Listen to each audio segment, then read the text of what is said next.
Olá, seja bem-vindo. Você está em uma das aulas do Bethel Basics. Meu nome é Elber e eu sou um dos pastores locais aqui em Reading. O Bethel Basics é um conjunto de aulas independentes, ou seja, cada aula tem seu início, meio e fim e podem ser assistidas em qualquer ordem. Para quem está aqui em Reading, na Califórnia, essas aulas acontecem todo domingo de manhã e para você, da nossa igreja online em qualquer outro lugar do mundo, pode assisti-las aqui. Essas aulas são onde falamos do que cremos e como vivemos isso em nossa cultura. Nosso tópico hoje é o perdão. E o perdão não é o destino final. O perdão é o caminho para a reconciliação. Pode ser que não tenha muito a ver com o tópico, mas enquanto eu preparava as minhas notas para essa aula, eu anotei isso e eu gostaria de falar aqui. Que todos os dias nós temos a escolha. Todos os dias nós temos a escolha de ficar sobrecarregados pelas mentiras que constantemente circulam ao nosso redor ou nos maravilhar com a presença daquele que criou todas as coisas e vive dentro de nós. Você escolhe estar sobrecarregado com tanta informação, tantas mentiras que às vezes circulam ao seu redor, ou se maravilhar com a presença daquele que habita em você. De volta no tópico de perdão. O mundo e a religião promovem que devemos perdoar. Qualquer pessoa que você pergunte, ele vai dizer que é de bom coração se perdoar. Mas o que ninguém promove é que eu sou perdoado. Sabe, normalmente vemos que há uma expectativa de que é preciso mudar primeiro para depois receber perdão. De que é preciso fazer algo, ter atitudes. Todas essas coisas são importantes. Mas o que distingue o cristianismo é o perdão incondicional. Sabe, nós vemos na vida dos discípulos experiências diferentes entre o relacionamento deles com Jesus. Por exemplo, Pedro disse que amava Jesus, mas João disse que era amado por Jesus. Sabe, Pedro foi o discípulo que se opôs a Jesus morrer. Pedro foi o discípulo que não queria que Jesus se humilhasse e lavasse seus pés. Pedro foi o discípulo que cortou a orelha do sacerdote quando foram prender Jesus. João, de outro lado, João é o que se referia a si mesmo como o discípulo que Jesus amava. João era o que encostava a cabeça no peito de Jesus. Sabe, Pedro não estava errado, era um cristão carnal ou coisa assim. Era só que sua perspectiva estava no que ele podia fazer para Jesus e para os outros. Por exemplo, Pedro queria saber quantas vezes deveríamos perdoar. Por que Pedro pergunta isso? Pedro era o tipo de pessoa que queria ter certeza de fazer o que era necessário. A perspectiva de João era que Jesus o amava. E isso era o que fazia diferença em sua vida. Foi João que escreveu que Deus amou o mundo de tal maneira que deu seu Filho único para que todo aquele que nele crê não pereça, mas tenha vida eterna. Sabe, foi João que escreveu que se confessarmos os nossos pecados, ele é fiel e justo para nos perdoar. Sabe, mas tanto o convencimento do pecado e a necessidade do perdão pessoal, quanto a minha fonte de perdão para os outros, vem do mover do Espírito Santo em minha vida. Sabe, o Espírito Santo nos revela o quanto somos amados. E quanto mais nós somos saturados pelo seu amor, mais somos convencidos de que somos perdoados e, consequentemente, liberamos perdão. Sabe, vamos ver o perdão na prática? Sabia que tem um livro inteiro na Bíblia sobre perdão e reconciliação de relacionamentos? É a carta de Paulo a Filemon. Sabe, nessa carta que Paulo, estando ali preso, escreve para Filemon, que a Bíblia diz que em sua casa estava a igreja ali daquela cidade, Paulo escreve a essa pessoa, a esse irmão, e ele fala a respeito de um outro personagem. Ele fala a respeito de Onésimo. Sabe, e a Bíblia diz que Onésimo, ele era um escravo de Filemon, e ele, por alguma razão, ele foge Então, não se sabe se ele foi parar na prisão porque ele foi pego como um escravo que fugiu ou se ele fez alguma outra coisa que o levou à prisão. O ponto é que, nessa carta, Paulo escrevendo a Filemon, ele fala de Onésimo, e Onésimo, então, na prisão, ele ouve o evangelho. Onésimo agora nasce de novo. Onésimo agora já não é mais só um escravo que foge, um fora da lei. Alguém que largou para trás o que deveria, as suas obrigações. Onésimo agora, ele tem o Espírito Santo de Deus agindo em sua vida. E deixa eu ler Filemon, capítulo 1, a partir do verso 15, diz assim: Ao que parece, você perdeu Onésimo por algum tempo, para ganhá-lo de volta para sempre. Ele já não é um escravo para você. É mais que um escravo. Ele é um irmão amado, especialmente para mim. Agora, ele será muito mais importante para você, como pessoa e como irmão no Senhor. Portanto, se me considera seu companheiro na fé, receba-o como receberia a mim. Se ele o prejudicou de alguma forma ou lhe se deve algo, cobre de mim.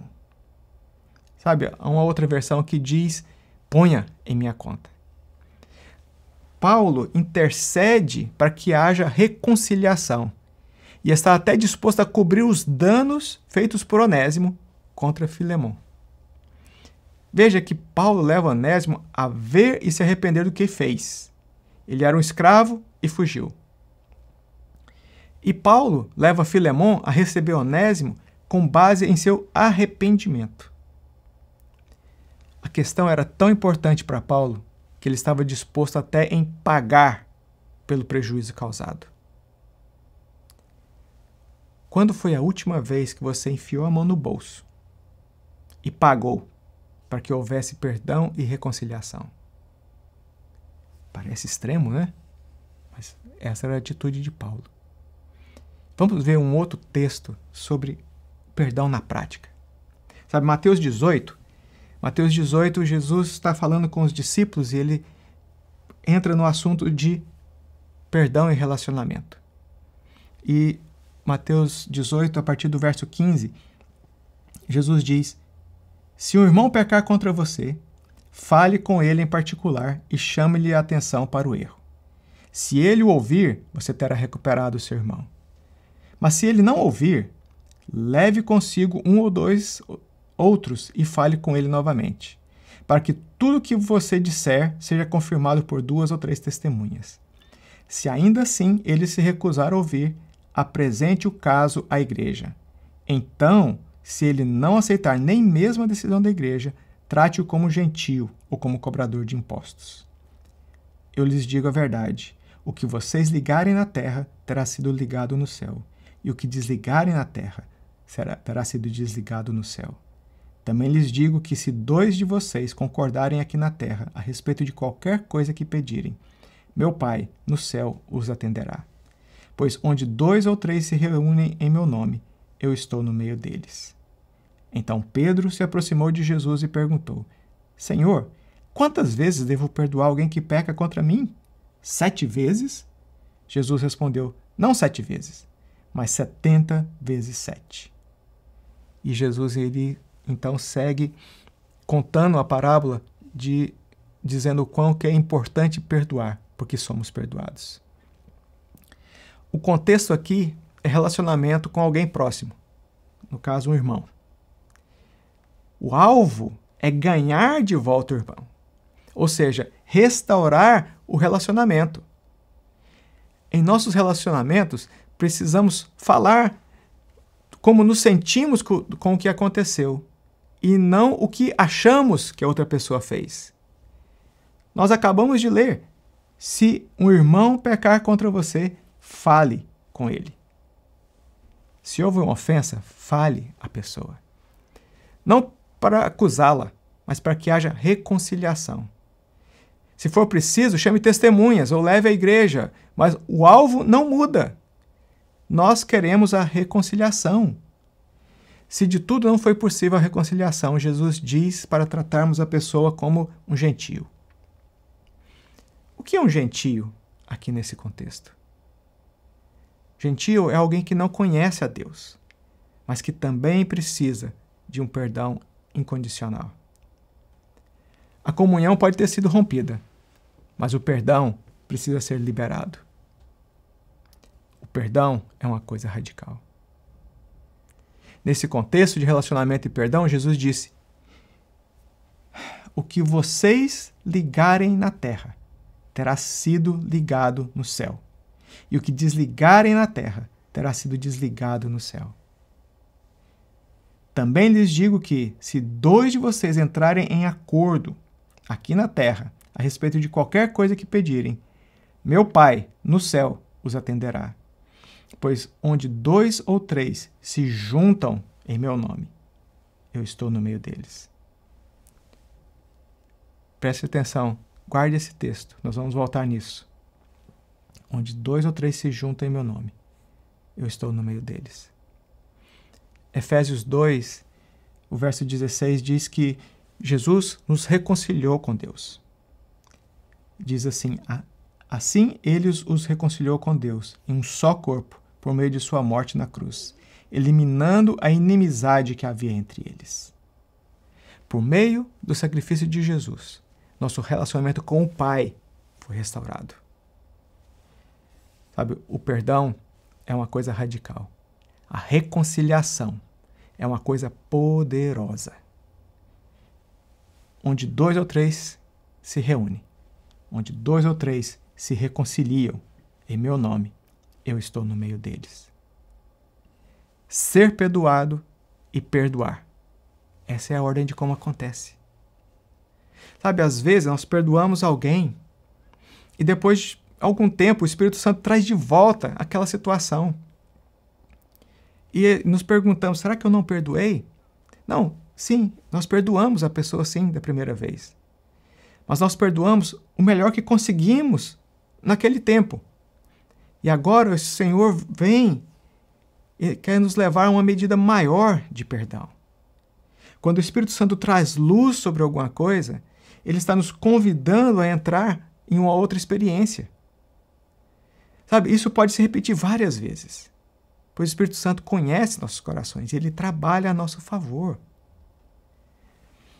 Sabe, o perdão ele não é automático. Eu reconheço que cometi uma ofensa, então desejo receber perdão. E em consequência, eu libero perdão para os que me ofenderam. Jesus ensinou assim: Pai nosso que estais nos céus, santificado seja o vosso nome. Seja feita a sua vontade, assim na terra como é no céu. O pão nosso de cada dia nos dai hoje. Perdoai as nossas ofensas, assim como nós perdoamos a quem nos tem ofendido. Precisamos da revelação diária de que somos amados. Precisamos do convencimento do Espírito Santo sobre os nossos pecados. E precisamos do testificar do Espírito Santo que somos filhos amados. Na cruz, antes de sua morte, Jesus ora ao Pai e diz: perdoa-os porque não sabem o que fazem. Em Atos, capítulo 7, no relato da morte de Estevão, termina assim: enquanto apedrejavam Estevão, este orava: Senhor Jesus, recebe o meu espírito. Então caiu de joelhos e bradou: Senhor, não os consideres culpados por este pecado. E dizendo isso, adormeceu. Você consegue perceber a semelhança entre as palavras de Estevão e as palavras de Jesus? Ter um encontro com o amor de Deus através de Jesus muda tudo. Hebreus 3 diz que nós somos participantes de Cristo. Hebreus 6 diz que somos participantes do Espírito Santo. Sabe, da mesma forma que Estevão recebeu do Espírito Santo a capacitação para perdoar, como Jesus perdoou, você também pode receber. Sabe, Estevão age debaixo de uma graça, debaixo de uma unção liberada por Jesus. Quando Jesus na cruz disse: Pai, perdoa-os porque eles não sabem o que fazem, o Senhor Jesus estava liberando a nós o acesso de liberar esse tipo de perdão a pessoas que nos machucam e nem sabem o que estão fazendo. Da mesma forma que Estevão teve um encontro com Deus. Estevão é uma pessoa comum. A Bíblia diz que Estevão ele foi escolhido no meio da multidão. E o que fala a respeito de Estevão é que ele tinha bom caráter e que ele era cheio do Espírito Santo. Sabe, quando nós tocamos no Espírito Santo, quando nós recebemos da parte do Senhor esse testificar de que somos filhos amados, nós podemos perdoar, capacitados pelo mesmo poder que Jesus pôde perdoar aqueles que estavam ali o crucificando. Sabe, ter um encontro com o amor de Deus através de Jesus muda tudo. Você já teve um encontro pessoal com o amor de Deus? Quero te perguntar isso. Você já teve um encontro pessoal com o amor de Deus? Eu quero orar por você. Pai, eu oro para que haja o convencer do Espírito Santo sobre cada um dos que estão ouvindo essa aula. O convencimento sobre os nossos pecados. O convencimento sobre o perdão não liberado. Senhor, eu oro para o testificar do Teu Espírito Santo, de que nós somos filhos amados, de que nós recebemos do Pai amor. E porque nós recebemos amor, nós amamos. Senhor, eu oro por cada pessoa para que possa haver um encontro pessoal com esse amor. Não somente o saber de ser amado, mas um testificar no seu próprio espírito de quão grande amor o Senhor nos amou.